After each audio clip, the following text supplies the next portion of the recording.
Bihar police 28 अगस्त 2024 question जैसे बिल्कुल प्रश्न यहाँ पर आपको देखने को मिलेंगे।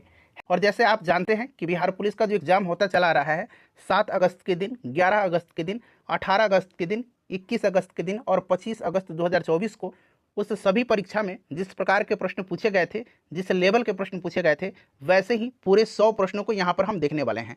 ईमानदारी पूर्वक आप इसको लगाइए और आप सभी लोग स्कोर अपना कमेंट करके जरूर बताइएगा। चलिए शुरू करते हैं। देखिए, जो लोग पहली बार चैनल पर आए हुए हैं चैनल को सब्सक्राइब कर लेंगे और जो बगल में बेल आइकन है, घंटी का निशान है, उसको भी जरूर दबा लीजिएगा ताकि बिहार पुलिस 21,391 पोस्ट से रिलेटेड आपको रेगुलर अपडेट्स मिलते रहें। चलिए शुरू करते हैं। एक बार सभी लोग सेशन को लाइक कर दीजिए। देखिए, पहला प्रश्न पढ़ेंगे कि वित्तीय उत्तरदायित्व अधिनियम, हो सकता है ये प्रश्न आपको पहली बार मिला हो। देखिए, वित्तीय उत्तरदायित्व अधिनियम का उद्देश्य अधिनियम के अनुसार होना चाहिए। सभी ऑप्शन को पढ़िए और आप सभी लोग आंसर कमेंट करते चलिएगा। इससे क्या होगा कि आपका रिवीजन होते चलेगा और साथ ही साथ जो भी मैं एक्सप्लेन करूंगा उसको भी ध्यानपूर्वक अवश्य सुनिएगा। इस तरह से एक प्रश्न के साथ साथ आपके 2 से 3 प्रश्न जो है कवर होते चलेंगे। और ये जो मैंने सीरीज चला रखा है, यहाँ से प्रश्न सभी जिलों के एग्जाम में पूछा जा रहा है। चलिए बताइए राइट आंसर क्या होगा। तो देखिए, वित्तीय उत्तरदायित्व अधिनियम का उद्देश्य राज्य सरकार को केंद्रीय योजनाओं के क्रियान्वयन के प्रति उत्तरदायी बनाना है। 2004 में, ध्यान रखिएगा, वर्ष 2004 में वित्त आयोग की सिफारिश के बाद राज्यों ने अपने स्वयं के वित्तीय उत्तरदायित्व विधान को लागू किया था। तो इसे भी आप ध्यान रखेंगे। यहाँ पर ऑप्शन नंबर सी हो जाएगा, राज्य सरकार को केंद्रीय योजनाओं के क्रियान्वयन के प्रति उत्तरदायी बनाना वित्तीय उत्तरदायित्व अधिनियम का उद्देश्य है। ऑप्शन नंबर यहाँ पर सी राइट आंसर हो जाएगा इसका। चलिए उसके बाद देखिए, अगला प्रश्न है कि भारतीय राष्ट्रीय कांग्रेस 1947 ईस्वी में देश की विभाजन पर सहमत हो गई, इसका मुख्य कारण क्या था। एक बार सभी लोग ऑप्शन को देख लीजिएगा, ठीक है ना। चारों ऑप्शन आपको दिख रहे हैं, बताइए राइट आंसर इसका क्या होगा। देखिए फ्रेंड्स, ध्यान दीजिए, जब कैबिनेट मिशन ने पाकिस्तान की मांग को अस्वीकार कर दिया था, तब पाकिस्तान की मांग को लेकर के मुस्लिम लीग ने 16 अगस्त 1946 को, ध्यान रखिएगा, 16 अगस्त 1946 को प्रत्यक्ष कार्यवाही दिवस मनाने की घोषणा किया था। ये प्रश्न बनता है, ठीक है ना। प्रत्यक्ष कार्यवाही दिवस मनाने की घोषणा मुस्लिम लीग ने कब किया था, तो याद रखिएगा 16 अगस्त 1946 को, ठीक है। उसके परिणाम स्वरूप संपूर्ण देश में सांप्रदायिक दंगा हुआ था और सांप्रदायिक दंगों पर नियंत्रण के लिए महात्मा गांधी सहित जो तमाम बड़े नेता थे वो विभाजन पर सहमत हो गए थे। अच्छा, माउंटबेटन योजना के अनुसार देश का विभाजन हुआ था। अगर ये भी प्रश्न पूछा जाए कि किस योजना के आधार पर देश का विभाजन हुआ था, तो माउंटबेटन योजना के आधार पर। तो यहाँ पर देखिए ऑप्शन नंबर है, इसका राइट आंसर क्या हो जाएगा। एक बार और प्रश्न पढ़ लीजिए, भारतीय राष्ट्रीय कांग्रेस 1947 ईस्वी में देश के विभाजन पर सहमत हो गई, इसका मुख्य कारण क्या था। तो इसका कारण था, ऑप्शन नंबर यहाँ पर सी हो जाएगा, कि वे बड़े पैमाने पर सांप्रदायिक दंगों को टालना चाहते थे। चलिए, और देखिए इससे पहले ऑलरेडी मैंने ढेर सारे आपको सेशन कराया हुआ है, आप जाकर के रिवीजन कर सकते हैं। अब आप रिवीजन करिए केवल। देखिए, एक लेखक ने रस रत्नाकर, ध्यान से पढ़िएगा, एक लेखक ने रस रत्नाकर नामक पुस्तक लिखी है जिसमें अयस्कों से धातुओं के निष्कर्षण के विषय में लिखा है। उसने आयुर्वेद पर अल्टारांतर, देखिए अल्टारांतर और आरोग्य मंजरी नाम की पुस्तकें भी लिखी हैं। तो एक तो यहाँ पर रस रत्नाकर हो गया, एक अल्टारांतर हो गया और एक आरोग्य मंजरी हो गया, ठीक है ना। ये पुस्तक है, उनका नाम बताना है कि किन्होंने लिखा है, ठीक है।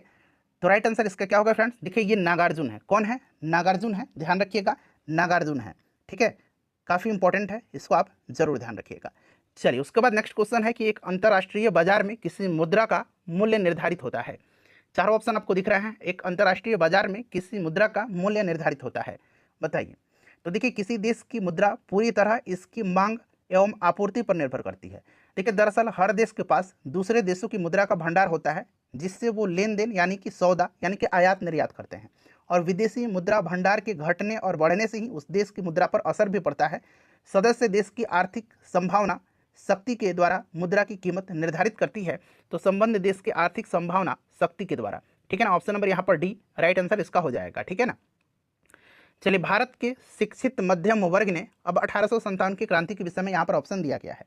देखिए, 1857 का जो विद्रोह हुआ था उसके प्रति जो शिक्षित मध्यम वर्ग थे पूर्ण रूप से उदासीन रहे थे, ठीक है ना।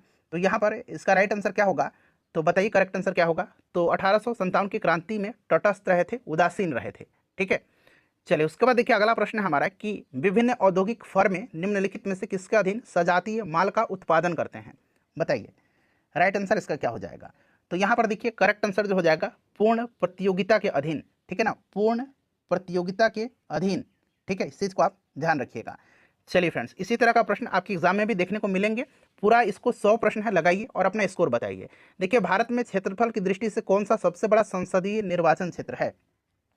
क्षेत्रफल की दृष्टि से, क्षेत्रफल की दृष्टि से सबसे बड़ा संसदीय निर्वाचन क्षेत्र जो है ये केंद्र शासित प्रदेश लद्दाख है, ठीक है ना। तो यहाँ पर देखिए लद्दाख हो जाएगा, ठीक है ना। लद्दाख अब अलग हो चुका है, तो यहाँ पर जम्मू कश्मीर लिखने की कोई जरूरत नहीं है, ठीक है। अगर जनसंख्या के आधार पर पूछता तो ये आंध्र प्रदेश का मल्काजगिरी लोकसभा निर्वाचन क्षेत्र है। आंध्र प्रदेश का मल्काजगिरी, आंध्र प्रदेश का मल्काजगिरी लोकसभा निर्वाचन क्षेत्र जनसंख्या के आधार पर है। चलिए उसके बाद देखिएगा कि निम्नलिखित राज्यों में से किस भारतीय राज्य का सबसे कम कुल वन आच्छादित क्षेत्र है। अच्छा, 2021 वाला जो फॉरेस्ट रिपोर्ट है उसका अनुसार देखिए मध्य प्रदेश में देश का सबसे बड़ा वन क्षेत्र है क्षेत्रफल के अनुसार से, ठीक है ना। अगर प्रतिशत में पूछा जाता तो मिजोरम होता, आपको भी पता है, लेकिन यहाँ पर जो है कुल वन आच्छादित जो है क्षेत्र यहाँ पर पूछा गया है, तो फ्रेंड्स ये आपका हरियाणा हो जाएगा और सबसे ज़्यादा मध्य प्रदेश के पास है। अच्छा, प्रतिशत के अनुसार यहाँ पर पूछ रहा है तो प्रतिशत के अनुसार मिजोरम में सबसे ज़्यादा होगा, ठीक है ना। मिजोरम में प्रतिशत के अनुसार सबसे ज़्यादा होगा। क्लियर। चलिए उसके बाद हम लोग, अच्छा 2021 की जो वन रिपोर्ट थी इसके आधार पर भारत का कुल वन आच्छादित क्षेत्र कितना है, तो ये भी याद रखिएगा 24.62% है, ठीक है ना। जिसमें वनावरण का क्षेत्रफल अगर पूछेगा तो ये भी याद रखिएगा 21.71%। कुल जो है आपका वन और वृक्ष का ये 24.62% है, और केवल वनावरण पूछेगा तो वो आपको बताना है 21.71%। चलिए उसके बाद देखिए निम्नलिखित राष्ट्रीय राजमार्गों में से कौन सा मार्ग सबसे लंबा है, सबसे लंबा कौन सा है बताइए। तो NH44 है, आपको भी पता है सबसे लंबा जो है ये NH44 है, NH44, ठीक है ना। राष्ट्रीय राजमार्ग में सबसे लंबा NH44 है, जो कन्याकुमारी से लेकर के कहाँ तक है, श्रीनगर तक है, ठीक है ना। जम्मू कश्मीर से लेकर के कन्याकुमारी तक है, इस चीज़ को आप ध्यान रखेंगे, ठीक है।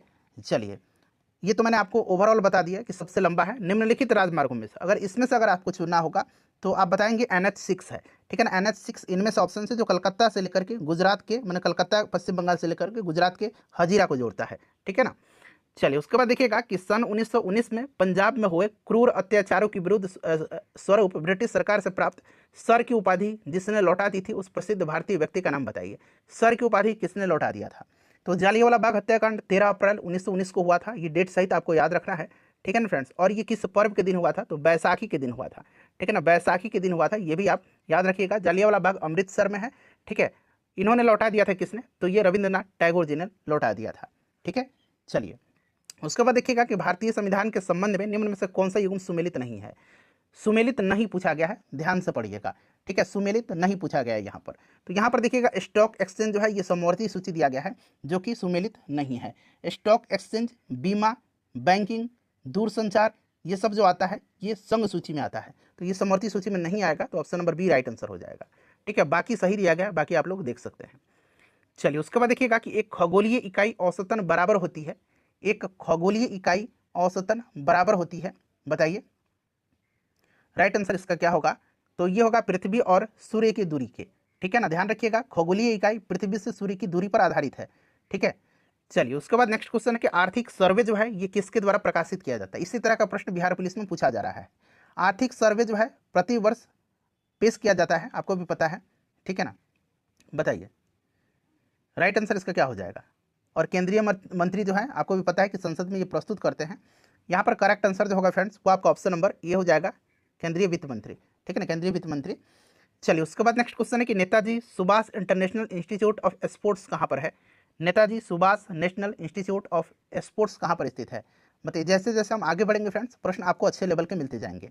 तो ये पंजाब के पटियाला में है, ठीक है ना, कहाँ पर है, पंजाब के पटियाला में है, तो यहाँ पर देखिए पटियाला दे रखा है।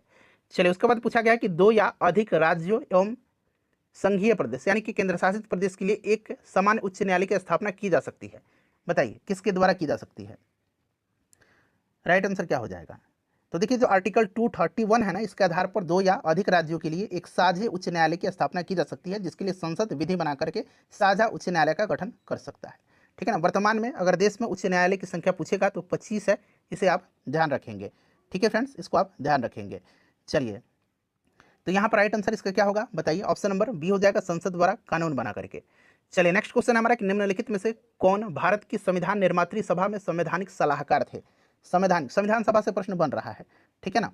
तो संविधान सभा ने BN राव को, बेनेगल नरसिंह राव को संवैधानिक सलाहकार बनाया था, और ये BN राव जो थे अंतर्राष्ट्रीय न्यायालय के न्यायाधीश भी रह चुके हैं, इसे भी आप ध्यान रखिएगा, ठीक है, इस चीज़ को आप ध्यान रखिएगा। चलिए नेक्स्ट क्वेश्चन कर लेंगे, तो यहाँ पर देखिए BN राव दिया गया है। अगला प्रश्न है हमारा कि निम्नलिखित में से कौन सी संस्था निर्यात संवर्धन से संबंधित नहीं है। निर्यात संवर्धन से संबंधित नहीं है। ठीक है ना, तो यहाँ पर करेक्ट आंसर इसका ऑप्शन नंबर सी हो जाएगा, सहकारी विपणन समितियाँ। देखिए सहकारी विपणन समिति का संबंध कृषक वर्ग एवं कृषि से है, न कि जो है आपका निर्यात संवर्धन से है। ठीक है, और ये जो आपका कृषि विपणन समिति है ये संबंधित है कृषक वर्ग और कृषि से जो कृषि कार्य के लिए ऋण उपलब्ध कराता है। ठीक है, तो ऑप्शन नंबर यहाँ पर सी राइट आंसर हो जाएगा। बाकी सभी जो है यहाँ पर आप देख सकते हैं ये निर्यात से संबंधित है।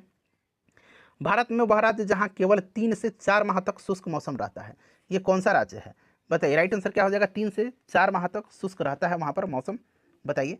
तो फ्रेंड्स ये आपका हिमाचल प्रदेश है, और आपको भी पता है कि हिमाचल प्रदेश जो है यह एक पर्वतीय राज्य है।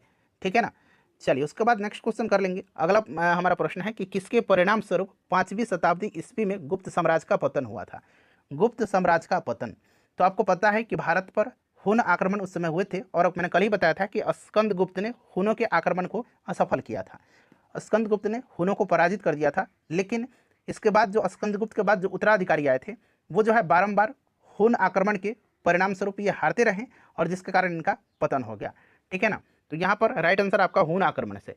चलिए महावीर एवं बुद्ध दोनों ने किसके शासनकाल में उपदेश दिए थे, दोनों ने पूछा गया है। चलिए बताइए, तो राइट आंसर इसका हो जाएगा आपका यहाँ पर देख सकते हैं बिंबिसार। बिंबिसार जो था ये हरेंक वंश का संस्थापक है। ठीक है ना, बिंबिसार का बेटा अजातशत्रु हुआ था, अजातशत्रु का बेटा उदयन हुआ था, उदयन ने पटना की स्थापना किया था पाटलिपुत्र का। ठीक है, तो यहाँ पर राइट आंसर देख लीजिए ऑप्शन नंबर बी हो जाएगा बिंबिसार के। बिंबिसार पहला शासक था जिसने बौद्ध धर्म को स्वीकार किया था, और बिंबिसार ने अपना राज्यवैद्य जीवक को, राज्यवैद्य इनका जीवक था, ये प्रश्न ऑलरेडी बिहार में जो पुलिस का अभी एग्जाम चल रहा है उसमें पूछा गया था। जीवक को महात्मा बुद्ध की, गौतम बुद्ध की सेवा के लिए भेजा था। ठीक है ना, और गौतम बुद्ध और महावीर दोनों बिंबिसार के समकालीन थे। ठीक है ना, इस चीज़ को आप ध्यान रखिएगा। चलिए उसके बाद देखिएगा कि पुष्टि मार्ग के दर्शन की स्थापना किसने किया है। पुष्टि मार्ग के संस्थापक कौन है, ये बन रहा है प्रश्न। तो देखिए पुष्टि मार्ग का संस्थापक श्री वल्लभाचार्य जी हैं। ठीक है, वल्लभाचार्य जी भक्तिकालीन सगुन धारा के कृष्ण भक्ति शाखा के ये आधार स्तंभ थे। ठीक है, तो यहाँ पर आप देख सकते हैं वल्लभाचार्य यहाँ पर करेक्ट आंसर हो जाएगा। ठीक है ना, वल्लभाचार्य यहाँ पर राइट आंसर हो जाएगा। चलिए उसके बाद हम लोग नेक्स्ट क्वेश्चन कर लेंगे। अगला प्रश्न है कि भारत में निम्नलिखित में से किस उद्योग में सर्वाधिक श्रम शक्ति कार्यरत है, बताइए। सर्वाधिक श्रम शक्ति इसमें से कार्यरत जो है निम्नलिखित यहाँ पर लगा हुआ है, तो ये कपड़ा उद्योग है। कपड़ा उद्योग में जो है निम्नलिखित में से, निम्न शब्द यहाँ पर लग गया है, इन्हीं में से बताना है। ठीक है ना, कपड़ा उद्योग में है। चलिए उसके बाद हम लोग नेक्स्ट क्वेश्चन कर लेंगे। अगला प्रश्न है कि 10 डिग्री जो चैनल है ना ये किसके किसके बीच में स्थित है, यानी कि 10 डिग्री चैनल या किसको अलग करता है। तो देखिए 10 डिग्री चैनल छोटा निकोबार और कार निकोबार को अलग करता है, छोटा निकोबार और कार निकोबार को। ठीक है ना, और अगर हम बात करें 9 डिग्री चैनल तो ये मिनी कोय और लक्षद्वीप के बीच में है। ठीक है, और 8 डिग्री मालदीव और मिनी कोय को अलग करता है। चलिए उसके बाद पूछा गया कि जनगण मन गान की रचना रविन्द्रनाथ टैगोर ने की थी, जो जनवरी 1912 में सर्वप्रथम प्रकाशित हुआ था, इसका शीर्षक क्या था, इसका शीर्षक क्या था। तो देखिए जनगण मन 1912 में तत्वबोधिनी नामक पत्रिका में प्रकाशित किया गया था। ठीक है ना, तब इसका शीर्षक भारत विधाता था।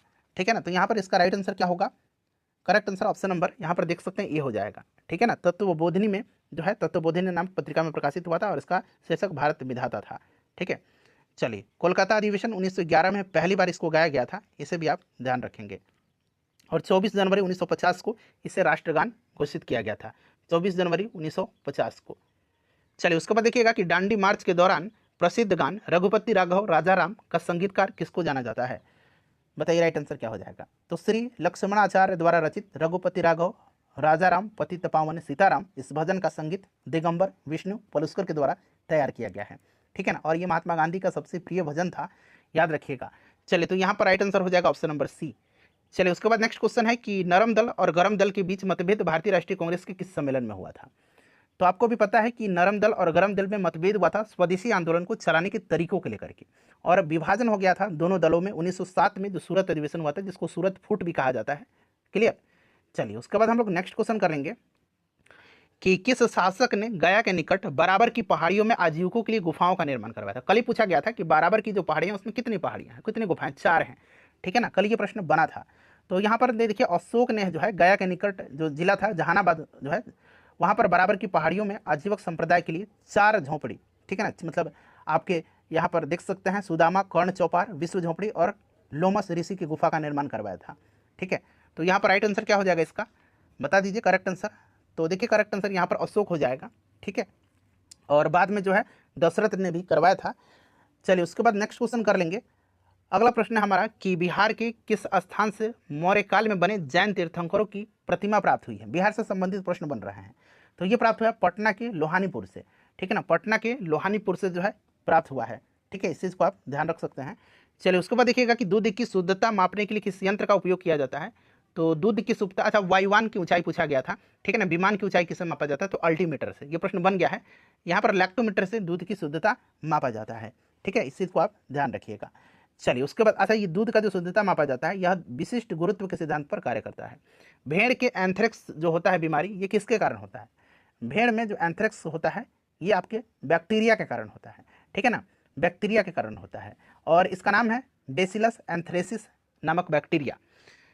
चलिए उसके बाद जीवाणु। अग्नि बुझाने के यंत्र में किसका प्रयोग किया जाता है, आग बुझाने वाला जो यंत्र है उसमें किसका प्रयोग किया जाता है, तो सोडियम बाइकार्बोनेट का, सोडियम बाइकार्बोनेट यानी कि NaHCO3, इसी को बेकिंग पाउडर या बेकिंग सोडा कहा जाता है। चलिए उसके बाद देखिए कालाजार किसके कारण होता है, कालाजार रोग। तो कालाजार रोग जो होता है यह होता है आपके, बताइए, प्रोटोजोआ के कारण, ठीक है ना, लिस्मेनिया डोडोवानी नामक, आपके यहाँ पर देखिए लिस्मेनिया जो डोडोवानी है ये प्रोटोजोआ है, इसके कारण होता है। अच्छा देखिए जरा दृष्टि दोष जो होता है उसके उपचार में किस दर्पण का उपयोग किया जाता है, जरा दृष्टि दोष में, जरा दृष्टि दोष में जो है किस लेंस का उपयोग किया जाता है, तो बाईफोकल लेंस का इसमें उपयोग किया जाता है, बाईफोकल लेंस के चश्मों का इस्तेमाल किया जाता है, बाईफोकल लेंस का, ठीक है। चलिए उसके बाद देखिए नेक्स्ट क्वेश्चन है कि सोना किस में मिलाया जाता है, सोना किस में मिलाया जाता है। तो देखिए शुद्ध सोना जो होता है ना बड़ा मुलायम होता है, इसे कठोर बनाने के लिए इसमें तांबा मिलाया जाता है, और शुद्ध सोना 24 कैरेट का होता है, इस चीज़ को आप ध्यान रख सकते हैं। तो इसमें क्या मिलाया जाता है, तो फ्रेंड्स इसमें मिलाया जाता है आपका तांबा और सोना, ठीक है ना। चलिए उसके बाद देखिए चिमनी से धुआं किस सिद्धांत से बाहर निकलता है, चिमनी से धुआं बताइए, तो यह संवहन के सिद्धांत पर कार्य करता है, ठीक है ना, संवहन के सिद्धांत पर। अच्छा ट्यूबलाइट के अंदर किसका मिश्रण होता है, ट्यूबलाइट, टंगस्टन में पूछा गया था कि टंगस्टन विद्युत बल्ब वगैरह में फिलामेंट के रूप में यूज़ किया जाता है, और देखिए हो सकता है प्रश्न बन जाए कि ट्यूबलाइट के अंदर किसके मिश्रण का प्रयोग किया जाता है।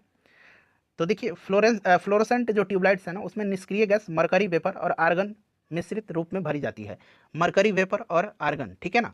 चलिए उसके बाद देखिएगा कि कृत्रिम हीरा किसको कहा जाता है, कृत्रिम हीरा, कृत्रिम हीरा किसको कहा जाता है, तो फ्रेंड्स ये सिलिकॉन कार्बाइड को कहा जाता है, सिलिकॉन कार्बाइड को कृत्रिम हीरा कहा जाता है, ठीक है। चलिए उसके बाद नेक्स्ट क्वेश्चन है कि सिरका को किसकी सहायता से तैयार किया जाता है। तो सिरका में एसिटिक एसिड पाया जाता है, और एल्कोहल से सिरका के निर्माण के लिए एसिडोबैक्टर एसिटी का प्रयोग किया जाता है, ठीक है।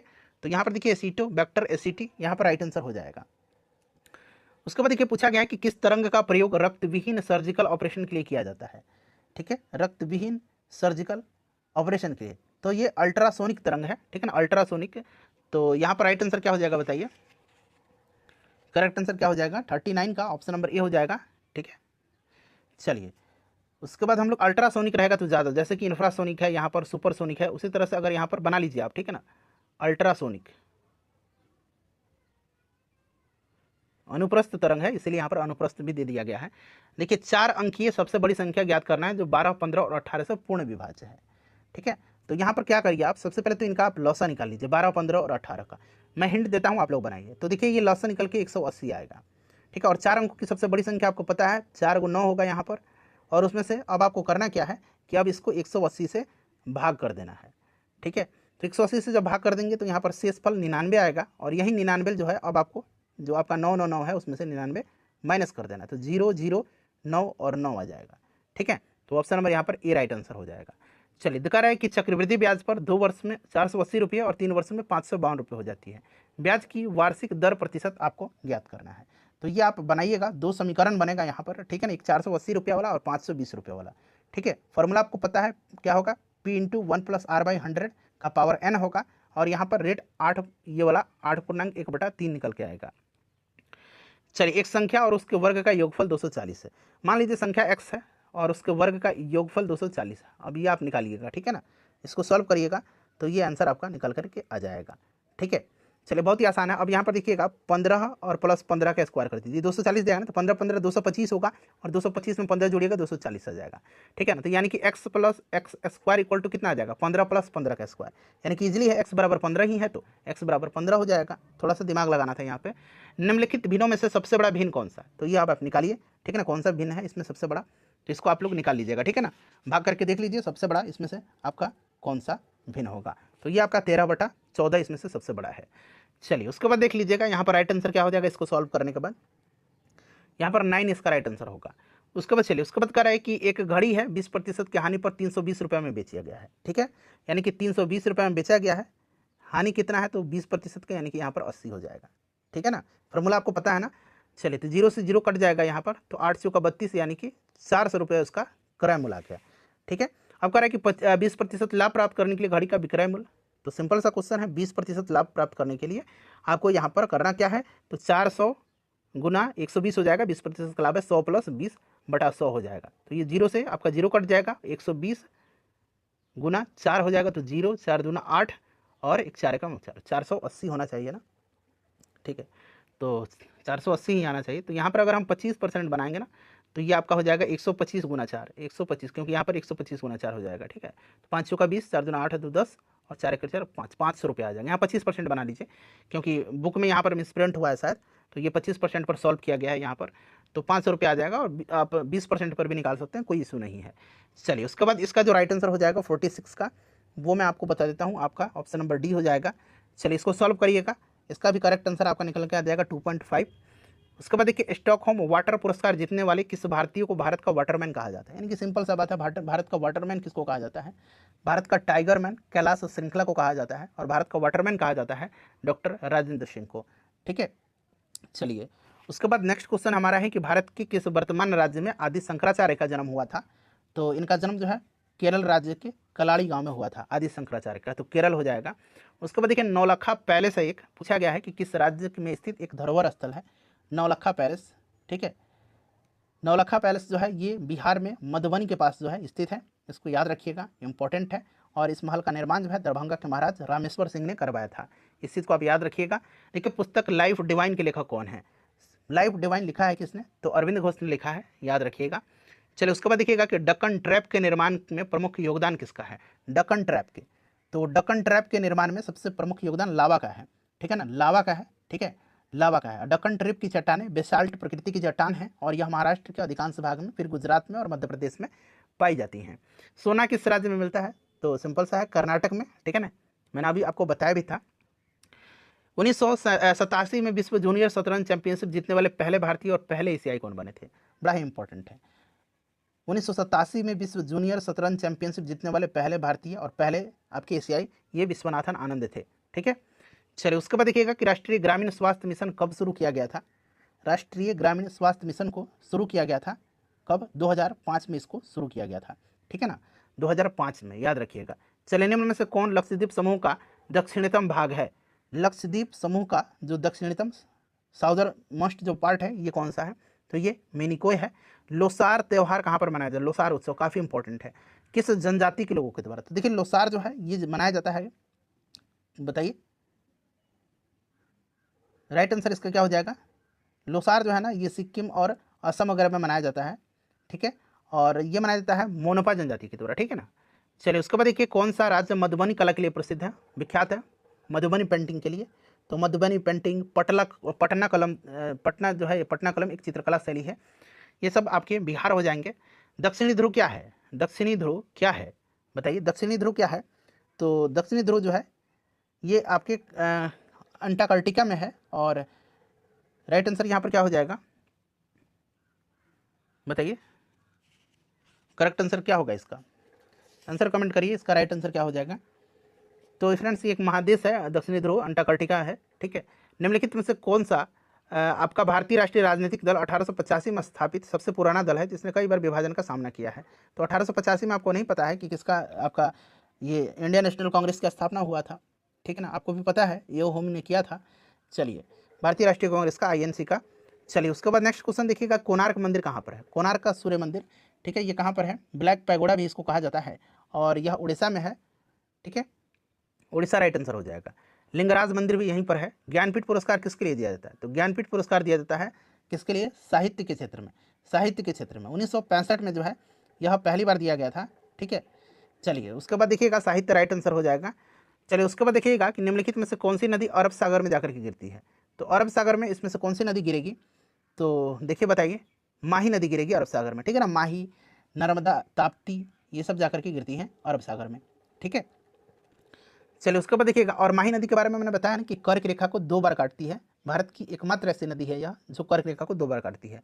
अमर्त्य सेन को किसके लिए नोबेल पुरस्कार दिया गया था? अमर्त्य सेन को किसके लिए नोबेल पुरस्कार दिया गया था? तो इनको कल्याण अर्थशास्त्र के लिए, ठीक है ना। तो यहाँ पर आप अर्थशास्त्र देख सकते हैं, अर्थशास्त्र के लिए इनको 1998 में नोबेल पुरस्कार प्रदान किया गया था। चलिए, ब्रिटिश संसद के सदस्य बनने वाले पहले भारतीय कौन थे? तो फ्रेंड्स ये दादा भाई नौरोजी थे। दादा भाई नौरोजी की पुस्तक आपको याद होगा, इनको भारत का ग्रैंड ओल्ड मैन कहा जाता है, ठीक है। चलिए, poverty and un British rule in India इनकी पुस्तक का नाम है। भारत रत्न प्राप्त करने वाले किस व्यक्ति का जन्मदिन इंजीनियर दिवस के रूप में मनाया जाता है? अभियंता दिवस के रूप में मनाया जाता है, इंजीनियर दिवस। ये प्रत्येक वर्ष 15 सितंबर के दिन मनाया जाता है, ठीक है ना। और ये जो विश्वेश्वरैया है ना, एम विश्वेश्वरैया, इन्हीं के आपके जन्मदिन के अवसर पर यह मनाया जाता है। चलिए उसके बाद देखिएगा कि पंडित रविशंकर क्या हैं? विख्यात हैं, ये आपको भी पता है, सुप्रसिद्ध विश्व प्रसिद्ध सितार वादक हैं, ठीक है ना। तो यहाँ पर राइट आंसर सितार वादक हो जाएगा, पंडित रविशंकर। चलिए उसके बाद देखिए, पंचवर्षीय योजना किससे संबंधित है? पंचवर्षीय योजना, तो पंचवर्षीय योजना जो है ये संबंधित किससे है बताइए? संस्कृति से नहीं है, धर्म से नहीं, इतिहास अर्थव्यवस्था से है पंचवर्षीय योजना, ठीक है। 1951 में 1951 में पहली पंचवर्षीय योजना लागू किया गया था और 12वीं पंचवर्षीय योजना तक चला था, उसके बाद समाप्त हो गया था, ठीक है। चलिए उसके बाद नेक्स्ट क्वेश्चन करेंगे कि मलयालम भाषा ज़्यादातर कहाँ बोली जाती है? मलयालम भाषा, तो ये केरल की मुख्य भाषा है मलयालम। संतोष ट्रॉफी जो है किसके लिए दिया जाता है? संतोष ट्रॉफी, तो ये एक राष्ट्रीय चैंपियनशिप है और ये फुटबॉल से संबंधित है, संतोष ट्रॉफी, ठीक है। चलिए, भारत में विज्ञान दिवस 28 फरवरी को क्यों मनाया जाता है? ये पूछा गया है। तो विज्ञान दिवस, राष्ट्रीय विज्ञान दिवस 28 फरवरी को मनाया जाता है और इसी दिन रमन प्रभाव की खोज किया था चंद्रशेखर वेंकट रमन ने। 1930 में इनको भौतिक का नोबेल पुरस्कार दिया गया था, इसलिए इसको मनाया जाता है, ठीक है। तो यहाँ पर राइट आंसर इसका क्या हो जाएगा बताइए? Correct answer friends option number यहाँ पर इसका सी होगा, रमन प्रभाव प्रकाशित हुआ था इसीलिए, ठीक है। चलिए उसके बाद देखिएगा कि मानव द्वारा सर्वप्रथम उपजाए गए अनाज कौन से थे? तो मानव ने सबसे पहले जो है कौन सा अनाज उपजाया था? तो जो पाकिस्तान का बलूचिस्तान प्रांत में मेहरगढ़ है ना, वहाँ पर रहने वाले नवपाषाण युग के लोग सबसे पहले गेहूँ और जौ उपजाए थे। चलिए, सिक्किम के लोकगीतों में उस प्रकार का नाम बताइए जो राज्य के प्राकृतिक सौंदर्य का वर्णन करते हैं। मैंने कौन सा सिक्किम का इसमें से जो लोकगीत है, सीधे सीधे ये पूछा जा रहा है कि सिक्किम का लोकगीत जो है कौन सा है जो वहाँ के जो प्राकृतिक सौंदर्य है उसका वर्णन करता है? तो ये आपका घातु की तो है, ठीक है ना, इस चीज़ को आप ध्यान रखेंगे। चलिए उसके बाद देखिएगा कि नट पर, यानी कि जो तनी रस्सी होती है ना, उस पर व्यक्ति चलता है, ठीक है, ये व्यक्ति चलता है मान लीजिए, तो वह भौतिकी के किस नियम का पालन करता है? तो जो तनी रस्सी होती है उस पर चलने वाला व्यक्ति न्यूटन की गति के नियमों का पालन करता है, ठीक है ना। चलिए उसके बाद नेक्स्ट क्वेश्चन है, किस रासायनिक यौगिक के कारण मिर्च का स्वाद तीखा मसालेदार होता है? तो कैप्सिसिन के कारण होता है, याद रखिएगा। चलिए, दौड़ लगाते समय मनुष्य का रक्तचाप क्या होता है? सिंपल सा क्वेश्चन है, रक्तचाप आपका बढ़ जाएगा क्योंकि उस समय आपके धमनियों में रक्त पंप कर रहा है। चलिए, तो ये आपका बढ़ जाता है। जो जीव अपना जैव भोजन संश्लेषित करते हैं वे क्या कहलाते हैं? जो जीव अपना जैव भोजन संश्लेषित कर लेते हैं वो क्या कहलाते हैं बताइए? तो उनको स्वपोषी कहा जाता है या ऑटोट्रॉप्स कहा जाता है? तो यहाँ पर देखिए स्वपोषी दिया गया है। चलिए, निम्न में से देखिए कौन अमीबिक पेचिस पैदा करता है, यानी कि पेचिस, पेचिस जो होता है ये कौन पैदा करता है? तो पेचिस जो होता है ये आपका प्रोटोजोआ से होता है, इसका नाम है एंट अमीबा हिस्टोलिका, ठीक है, इस चीज़ को आप ध्यान रखिएगा। चलिए उसके बाद हम लोग नेक्स्ट क्वेश्चन कर लेंगे कि मनुष्य की त्वचा सूर्य के प्रकाश में निम्न में से कौन सा विटामिन बनाती है? सूर्य के प्रकाश में, तो फ्रेंड्स ये आपको भी पता है कि विटामिन डी बनाती है, ठीक है ना। अल्ट्रा वायलेट जो किरण होती है उसके द्वारा विटामिन डी का संश्लेषण होता है, विटामिन डी। चलिए उसके बाद देखिए, यदि वायुमंडल न होता तो धरती की सतह का औसत तापमान क्या होता? तो अगर वायुमंडल नहीं होता धरती की सतह का औसत तापमान बहुत ज़्यादा हो जाता, जिससे कि दिन के समय सूर्य की गर्मी से पृथ्वी अधिक तप्त हो जाती और रात में पृथ्वी बहुत ज़्यादा ठंडी हो जाती, जिसकी वजह से पृथ्वी पर जीवन यापन या जीवन संभव ही नहीं होता। तो यहाँ पर क्या होता है, औसतन तापमान बहुत अधिक हो जाता। चलिए, निम्न प्रकार की विकिरण से अधिकतम तरंग दैर्घ्य का चयन करें, मतलब सबसे ज़्यादा तरंग दैर्घ्य इनमें से किसका है, निम्न में से बताना है। तो सबसे ज़्यादा तरंग दैर्घ्य लाल रंग का होता है, आपको भी पता है, सबसे कम बैगनी का होता है। लेकिन पृथ्वी सूर्य के चारों ओर घूमती है, इस सिद्धांत को निम्नलिखित में से कौन उत्तम आधार प्रदान करता है बताइए? तो पृथ्वी पर विभिन्न ऋतुओं का पाया जाना सूर्य के चारों तरफ पृथ्वी के परिभ्रमण का मुख्य कारण है, तो विभिन्न ऋतुओं का होना। चलिए उसके बाद देखिएगा कि यहाँ पर औसत आयु दिया गया है एक महिला और उसकी पुत्री का, और उसकी आयु का अनुपात क्रमशः इतना दे रखा है, 5 वर्ष बाद उनकी आयु का अनुपात क्या होगा? तो ये आप लोग बनाइएगा, यहाँ पर राइट आंसर 10:3 आ जाएगा। बेबर किसकी इकाई है? बेबर जो है ये किसकी इकाई है? तो बेबर जो है चुंबकीय प्रवाह की ऐसा इकाई हो, इसमें से चुंबकीय प्रवाह हो जाएगा। चलिए उसके बाद देखिए 85 का राइट आंसर जो है आपका 78 हो जाएगा। ठीक है, कह कि 25 परीक्षाफल का औसत इतना है, 12 का 14 है और आखिरी का इतना है, तो 13वां आपसे पूछा गया है। तो 12 गुना 14 कर दीजिए, कितना आ जाएगा भाई? 12 गुना आप 14 करिएगा तो 168 आ जाएगा, और फिर 12 गुना 17 कर दीजिए, तो 12 गुना 17 करिएगा तो 204 आ जाएगा। ठीक है ना, इन दोनों को आप जोड़ दीजिए, क्लियर, तो ये 372 आ जाएगा। 204 168 जोड़ करके देख लीजिए आप। ठीक है, 372 आ जाएगा, और टोटल ये आपका दिया गया, तो 25 गुना 18 करिएगा तो 450 आएगा। 450 में से आप 372 को माइनस कर दीजिएगा, तो ये निकल करके आ जाएगा 78। ठीक है, ऑप्शन डी। चलिए देखिए, गैनीमेड अब तक का हमारे सौर मंडल का मतलब सौर प्रणाली जो है उसमें सबसे बड़ा चंद्रमा यानी कि सबसे बड़ा उपग्रह है। जैसे कि चंद्रमा पृथ्वी का उपग्रह है, सेम बात है, वह किस ग्रह का परिक्रमा करता है, यानी कि गैनीमेड जो है किसका परिक्रमा करता है? तो गैनीमेड जो है फ्रेंड्स यह जुपिटर का है, यानी कि बृहस्पति का है। ऑप्शन नंबर यहाँ पर बी राइट आंसर इसका हो जाएगा। ठीक है, चलिए उसके बाद देखिएगा गुणनफल दिया गया है, तो इसका इकाई अंक आपसे पूछा जा रहा है। तो इसका राइट आंसर आपका क्या निकल करके आ जाएगा फ्रेंड्स? आपका ऑप्शन नंबर ए निकल के आ जाएगा यहाँ पर। ठीक है ना, 0। ठीक है, ऑप्शन ए यहाँ पर इसका राइट आंसर हो जाएगा। चलिए उसके बाद हम लोग नेक्स्ट क्वेश्चन कर लेंगे। ठीक है, कि यहाँ पर देखिए द्विघात समीकरण दे रखा है और कह रहा है कि ये 1/α + 1/बीटा का मान। तो यहाँ पर देखिए alpha plus beta equal to आपका कितना हो जाएगा? माइनस, मतलब ये आपका हो जाएगा -b/a। ठीक है ना, तो -8/3 हो जाएगा। ठीक है, और अल्फा गुना बीटा हो जाएगा आपका 2/3। ठीक है, c/a, ये सब आपने पढ़ रखा है, तो यहाँ से आप फुट करके निकाल लीजिएगा। ठीक है ना, देखिए 1/α इसको हम लोग करेंगे एलसीएम लेंगे तो अल्फा गुना बीटा हो जाएगा, तो फिर ये आपका अल्फा से कट गया बीटा हो गया, और फिर ये अल्फा हो गया, यानी कि ऊपर आ गया अल्फा प्लस बीटा और नीचे आ गया अल्फा गुना बीटा। तो यहाँ पर अल्फा प्लस बीटा 8/3 है, -8/3, और ये पुट कर दीजिए, निकाल लीजिए, तो राइट आंसर -4 आ जाएगा यहाँ पर। चलिए उसके बाद देखिएगा कि सेम क्वेश्चन मतलब इसको भी आप लोग बनाइएगा। ठीक है, 400 रुपये इसका आंसर आ जाएगा। उसके बाद देखिए नाभिकीय रिएक्टर में कौन सी ऊर्जा उत्पन्न होती है? नाभिकीय रिएक्टर में कौन सी ऊर्जा उत्पन्न होती है? तो नाभिकीय रिएक्टर में नाभिकीय ऊर्जा उत्पन्न होगी। बायोगैस का अवयव पूछा गया है, बार बार पूछा जाता है, तो मेन तो इसमें मिथेन है बायोगैस में। ठीक है ना, उसके अलावा देख लीजिए इसमें और क्या क्या है, तो ये मिथेन है, हाइड्रोजन है और कार्बन डाइऑक्साइड है। चलिए उसके बाद देख लीजिएगा कि न्यूक्लियन का मान कितना है। न्यूक्लियन का मान है आपका न्यूट्रॉन और प्रोटॉन की संख्या का। ठीक है, ऐसा इस अभिक्रिया में देखिएगा पूछा गया है H2SCl2 2HCl इसमें आपको क्या पूछा गया है?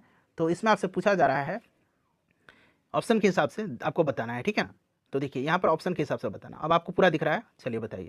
तो इसमें देखिएगा कि इस अभिक्रिया में क्लोरीन हाइड्रोजन सल्फाइड, ठीक है ना, H2S से हाइड्रोजन अलग कर रहा है। ठीक है, अतः इसमें क्या होगा कि क्लोरीन एक ऑक्सीडाइजिंग एजेंट है। ठीक है ना, क्लोरीन एक ऑक्सीडाइजिंग की तरह व्यवहार कर रहा है।